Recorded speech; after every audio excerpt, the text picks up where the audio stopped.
Welcome, in front of me is a MEIZU M8 Lite, and today I'll show you how to put the device into recovery mode.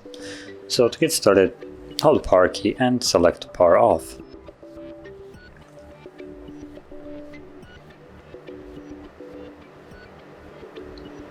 Now once the device shuts off, you want to hold power key and volume up.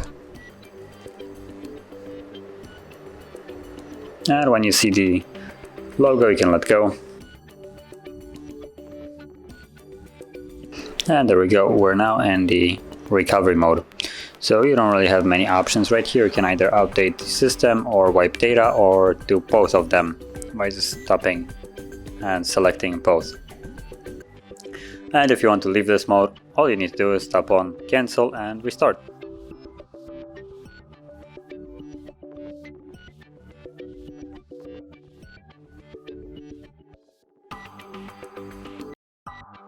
And there we go. So we're now back in the Android.